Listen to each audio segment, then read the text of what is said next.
नमो अरिहंताय। सर्व जीवों के तारनहार ऐसे अनंत अरिहंत भगवंत को मेरा नमन। नमो सिद्धानंद। अनंत उपकारी जिसने मुझे व्यवहार राशि में लाने का उपकार किया, ऐसे अनंत सिद्ध भगवंतों को मेरा नमन। नमो आयर्यानम। ब्रह्म मूर्ति सिद्धांत महोदधि श्री प्रेम सुरीश्वर जी, वर्तमान तपोनिधि श्री भुवन भानु सुरीश्वर जी, मोबाइल लाइब्रेरी श्री जयघोष सुरीश्वर जी, प्रशांत मूर्ति श्री राजेंद्र सुरीश्वर जी, हमारे परिवार के उपकारी ऐसे श्री जय सुंदर सुरीश्वर जी, श्रमणी गणनायक तार्किक शिरोमणि आचार्य संपन्न श्री अभय शेखर सुरीश्वर जी,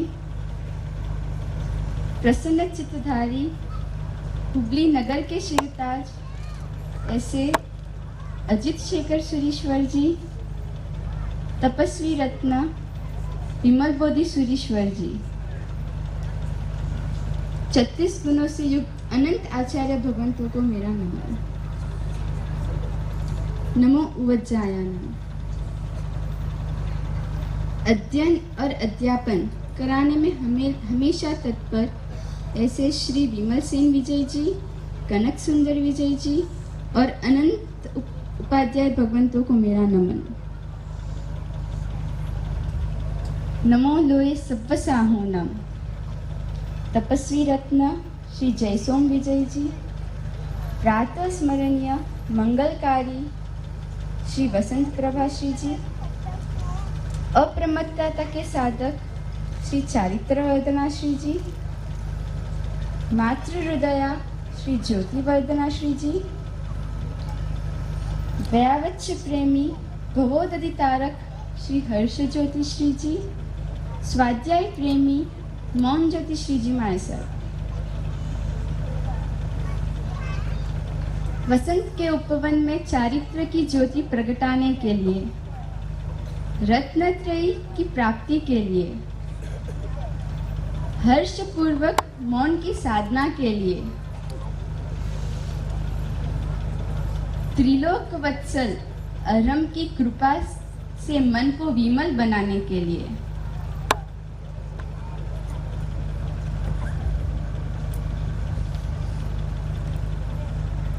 सुकृत निदान की प्राप्ति के लिए, जिन शासन के भुवन में विराट प्रगटाने के लिए,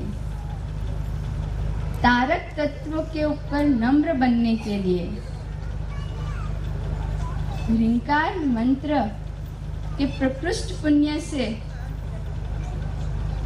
मोक्ष मार्ग की साधना के लिए मैं आगे बढ़ने जा रही हूँ। ऐसे सभी साधु जी भगवंतों को मेरा नमन।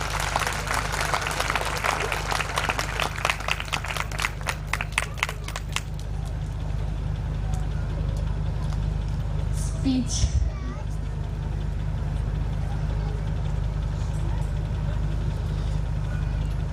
संसार के प्रति असारता प्राप्त कराने वाले ऐसे मेरे माता पिता, जिन्होंने मुझे गुरु माँ से मिलाया। 6th स्टैंडर्ड में फर्स्ट टाइम गुरु माँ को देखा, वो उपकार मेरा माता पिता का था। खींच के लेके गए थे, पर मालूम नहीं था वहां पर जाने के बाद गुरु माँ से इतना प्रेम मिल जाएगा। कभी भी किसी भी बात पे मम्मी पापा ने ना नहीं बोला। हर वेकेशन मामा के घर पे जाने के बदले गुरु माँ के घर पर जाने का हुआ, फिर भी ना नहीं बोला। स्कूल छोड़ने की बात आई, सिर्फ एक ही शब्द था, चचू तुझे 11th करनी है कि नहीं? हाँ ना में जवाब था, नहीं करनी। स्वीकार, तेरी जैसी इच्छा।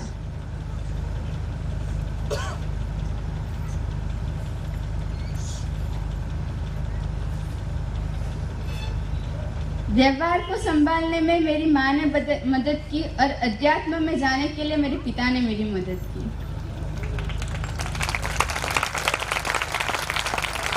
व्यवहार में धर्म क्रिया और अध्यात्म दोनों को मिलके मुझे जो ज्ञान मिला यह मेरे माता पिता से मिला। और मेरी माँ थाली धो के नहीं पीने पर साहिब जी को कंप्लेन करती थी, साहिब सृष्टि को ब्यास ना कराओ। ऐसी माँ हर सबको मिले जो इस भव का नहीं भवो भव का सोचती हो।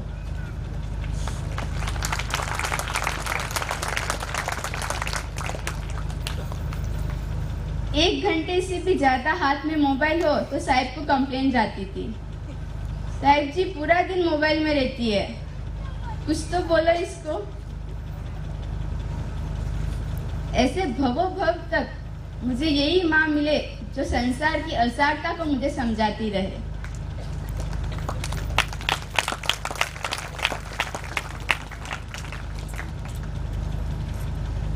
जब साहिब के पास जा रही थी ट्रेन में एक प्रसंग हुआ था।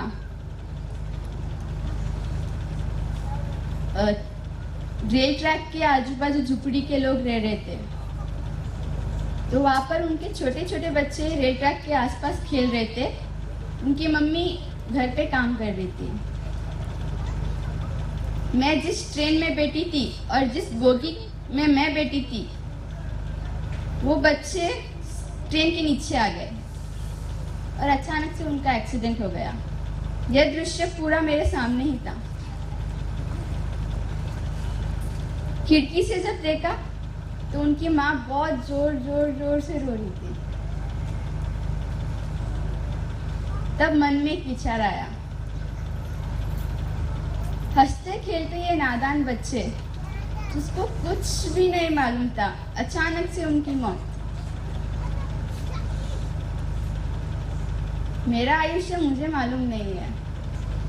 हंसते खेलते कर्म बंद कर रही थी, कब आयुष्य पूर्ण हो मालूम नहीं, पर माता पिता ने इस आयुष्य को सुकृत में देने के लिए संयम जीवन की शिक्षा दी।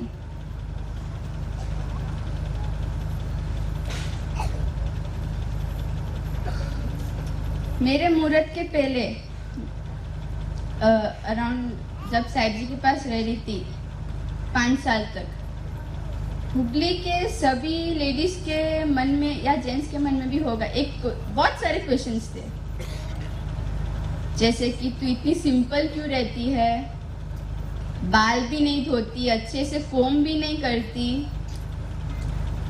इयररिंग्स भी नहीं पहनती, मेहंदी भी नहीं लगवाती, प्रभु भक्ति में नाचती भी नहीं।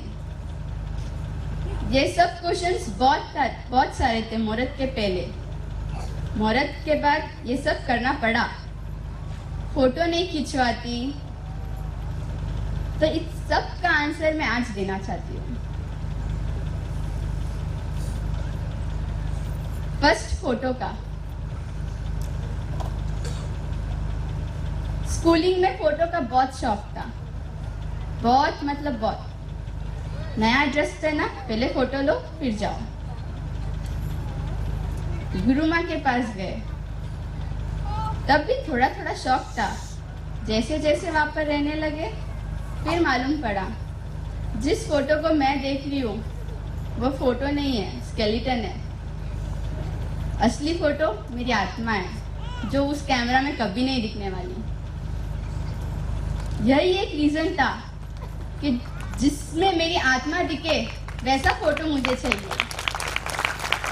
जो सिर्फ मुझे प्रभु दिखा सकते हैं। यह एक रीजन की वजह से मैं कभी फोटो नहीं पढ़ाती थी। सेकंड था हेयर स्टाइल। सब लोग एक ही प्रश्न, दूसरों की इतनी हेयर स्टाइल करती है, खुद की कभी तो कर। उसका भी एक रीजन था। स्कूलिंग में मुझे देखा होगा सबने, हेयर स्टाइल टिप टॉप हर टाइम, कभी भी एक भी बार आगे पीछे नहीं। फिर ऐसा क्यों? स्कूलिंग में कभी लोच नहीं देखा था, लोच की शक्तिपात कभी नहीं देखी थी। जब लोच और लोच की शक्तिपात गुरु माँ से देखने को मिली, हेयर स्टाइल फीकी पड़ गई। थर्ड की इयरिंग्स, लगभग 5 साल के बाद मुहूर्त के टाइम फर्स्ट टाइम इयरिंग्स पहनी होगी। तो जो श्रृंगार इयरिंग्स मेरे कान को देती है, वो मन को इतना आनंद नहीं देती थी। वही श्रृंगार जब गुरुमुख से करमी बनते को देती है, जो कल मुझे वो श्रृंगार सजने को मिलेगा। फिर थी मेहंदी, प्रतिष्ठा का महोत्सव आया, मेहंदी नहीं लगवाई, डांट मिली। शादी का उत्सव आया, मेहंदी नहीं लगाई, बहुत डांट मिली। जिस हाथ में मेहंदी जो लगभग 15-20 दिन में चली जाएगी, यह हाथ का श्रृंगार एक ही है जो मुझे कल मिलने वाला है, रजोहरण। जो जावत जिस तक मेरी यह श्रृंगार मेरे साथ रहेगी। फिर थे कपड़े, कोई भी function, normal cotton dress. Schooling के पहले जीन्स पैंट कुर्ती पहनती थी, पर अच्छी चाहिए, इतनी भी लूज नहीं, टाइट नहीं, परफेक्ट। साहब के पास रहने लगी, उसके बाद सब लोग बोलते थे, कोई तो ढंग रख अपने तेरे पहनने का, इतना लूज पहनती है, बरोबर पहन, अच्छा वाला पहन, शादी है थोड़ा अच्छा पहन के आ। जो रंग बिरंगी कपड़े आप मुझे पहनने को बोल रहे थे, उसमें 2 शब्द आते, एक रंग और एक बेरंग का। आज उस कपड़े में रंग है, 2-3 बार धोने के बाद बेरंग हो जाएगी। और जो कपड़े मुझे कल मिलने वाले हैं, हमेशा श्वेत रंग, कभी मैला नहीं पड़ेगा।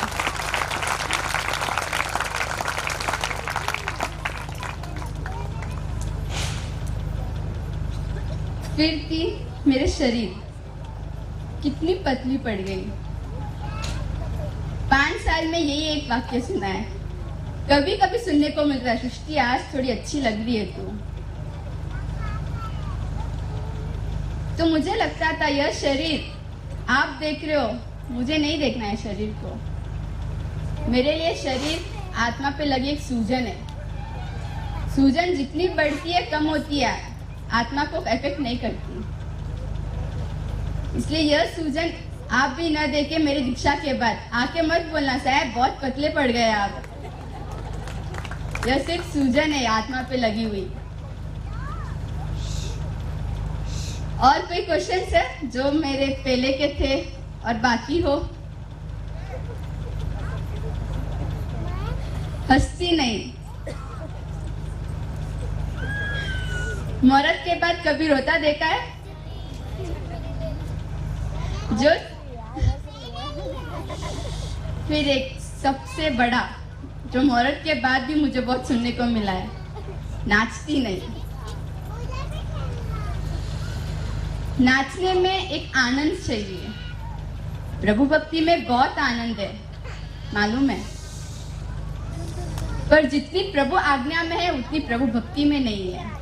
जो प्रभु आज्ञा कल मैं लेने जा रही हूँ, उस प्रभु आज्ञा का आनंद अलग ही है। तो नाचना कल बनता है, उसके पहले कभी नहीं। यह थी मेरी संसार की बात जो आप सब लोग जानते ही थे, फिर भी बोला। अब है मेरी संयम की बात जो सिर्फ मैं जानती हूँ, आपको मालूम नहीं। यह बताने का सिर्फ एक ही कारण है, आपका आशीर्वाद।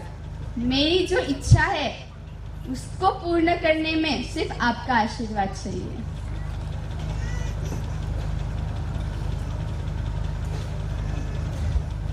मेरा संयम जीवन निर्दोष स्वमय बने, इसके लिए आपको मुझे बहुत सारा आशीर्वाद देना है। जैसे सबका एक ये रहता है मोटिव कि मुझे ये बनना है, वो बनना है, तो मुझे भी मेरा मोटिव है, मुझे ये बनना है। साध्वी तो बनना ही है, पर कैसे, किसकी तरह? चंदनबाला सबसे फर्स्ट नंबर पे, फिर आते हैं हमारे भुवन भानुसूरी माई सर। किस भी चीज पे मोह नहीं, खुद की उपलब्धि पर भी नहीं। एक श्रावक ने उनको एक पेन गिफ्ट दी थी, वराई थी, पेन गोल्डन कलर की थी। तो उस पेन के ऊपर आकर्षण न पैदा हो, उसके लिए उन्होंने पेन के ऊपर चूना लगा दिया। मुझे भी मेरे कोई भी वस्तु के ऊपर, कोई भी उपकरण के ऊपर आकर्षण ना हो, ऐसा आशीर्वाद आप मुझे दें।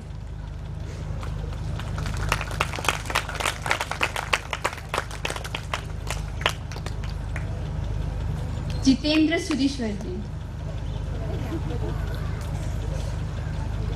53 इयर्स का लगभग संयम पर्याय। उस संयम पर्याय में एक भी क्षण का आर्त ध्यान नहीं। बस आप मुझे भी ऐसा आशीर्वाद दे, मेरे संयम जीवन में एक भी क्षण का आर्त ध्यान मुझे ना हो, ऐसा आशीर्वाद मैं आपसे मांगती हूँ। हेम वल्लभ सुरीश्वर जी, सिर्फ गुरु वचन से आजीवन आंबिल लेना ये कोई छोटी बात नहीं है। उनका गुरु समर्पण उत्कृष्ट कोटि का था। यही गुरु समर्पण मेरे में आए, ऐसा मैं आपसे आशीर्वाद मांगती हूँ।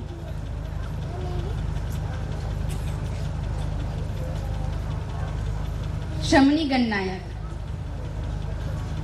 हमारे अभय शेखर सुरीश्वर जी,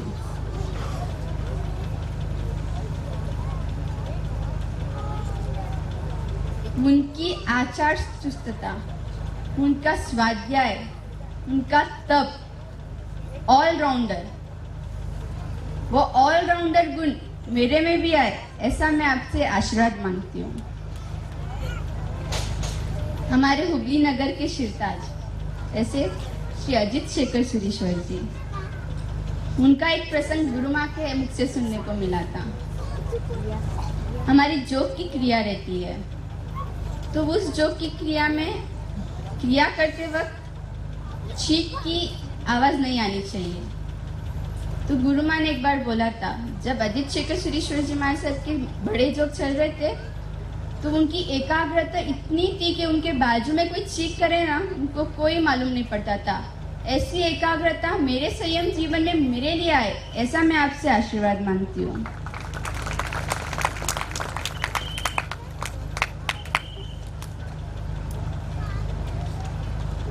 फिर परिवार के सभी सदस्य,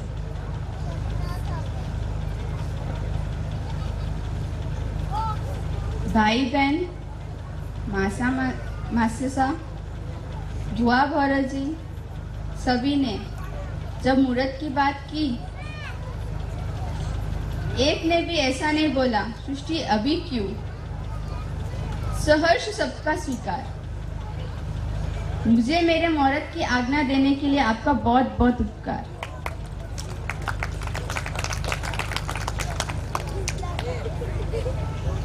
अंतिम में सिर्फ इतना कहना चाहूंगी,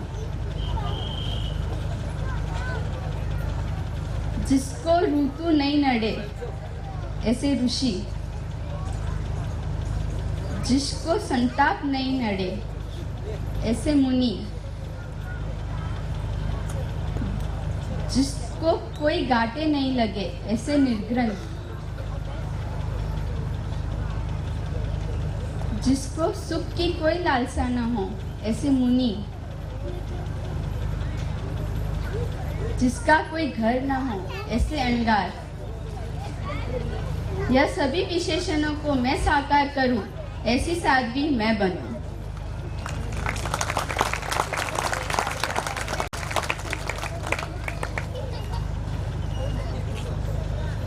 सकल संग, नामी अनामी सभी संगों का मेरे ऊपर बहुत उपकार।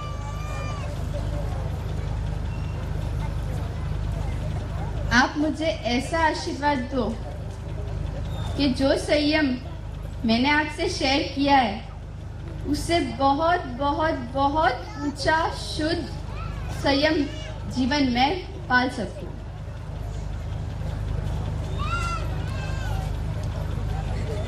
अंत में यही कहना चाहूंगी, यहाँ पर बैठे सभी लोग, मेरी विदाई नहीं है, आरंभ है कल के संयम जीवन का।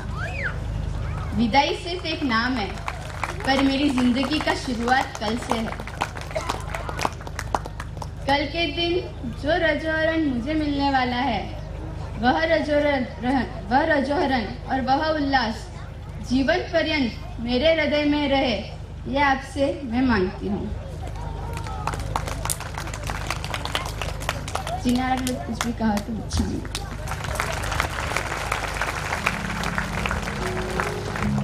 एक